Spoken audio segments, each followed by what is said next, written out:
Hello বন্ধুরা, এই যে সব রান্না নিয়ে চলে এসেছি। তেল গরম হয়ে গেছে, জিরে দিয়ে দিলাম, দেব হচ্ছে এই যে পেঁপে আর আলুর তরকারি করব।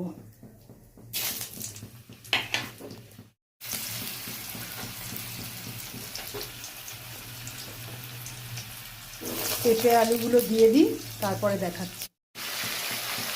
দিয়েছি যে এই জিরে ফোড়ন দিয়ে পেঁপে আর আলুগুলো দিয়ে দিলাম, নিরামিষ তরকারি।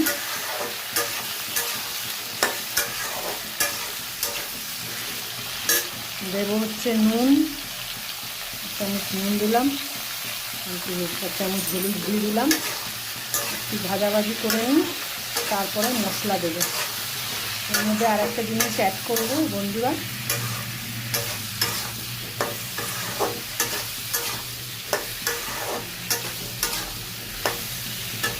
দেখতে থাকো। ভাজাভাজি করে নিই।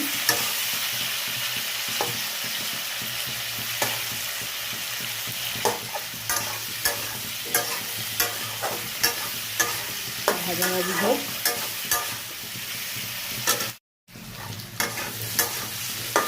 ভাজাভাজি হয়ে গেছে, এবার মশলা দেবো। হলুদ আর নুন দিয়ে দিয়েছি, তো এবার মশলা দিয়ে দেবো। আছে এখানে আদা, জিরে, টমেটো, কাঁচা লঙ্কা সব বাটা, টমেটোটা গোটা দিয়েছি।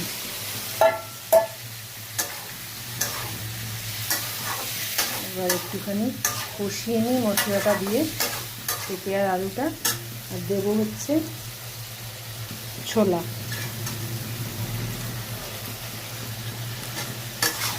ছোলা দিয়ে পেঁপে আলুর তরকারি করছি, তাই তোমাদের সঙ্গে একটুখানি শেয়ার করতে চলে এলাম।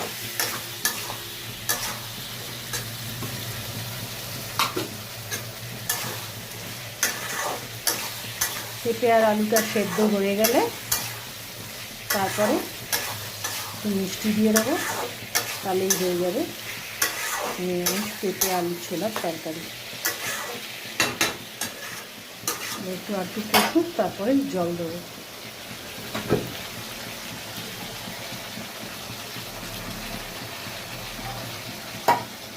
মশলা থেকে একটুখানি তেল ছেড়ে যাক বন্ধুরা, তারপরে তেল কিন্তু বন্ধুরা ছাড়তে শুরু করেছে।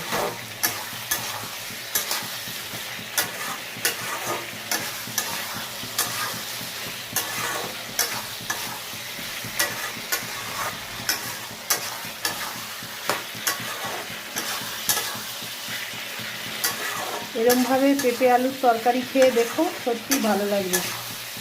গরম গরম ভাতের সাথে, গরম গরম রুটির সাথে খেতে সত্যিই ভালো লাগবে। আর এর মধ্যে যদি একটুখানি নারকেল পড়ে, তাহলে তো আর বন্ধুরা কথাই নেই।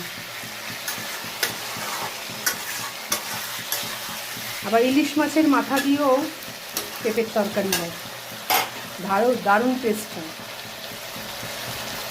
আমার যেহেতু আজকে মঙ্গলবার, ওই জন্য আমি নিরামিষ করছি।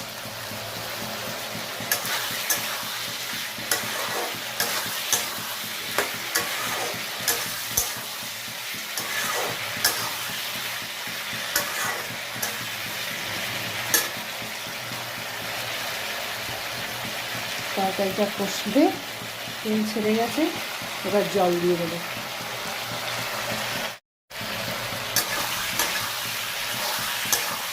দেখো বন্ধুরা, তরকারি দিয়ে কিন্তু তেল ছাড়তে শুরু করেছে।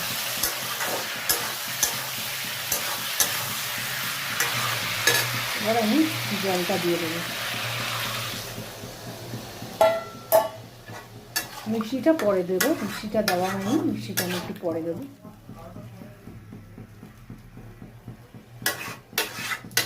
এইভাবে খেয়ে দেখো আমার তরকারির কালারটা কেমন হয়েছে, একটু কমেন্ট করে জানিও।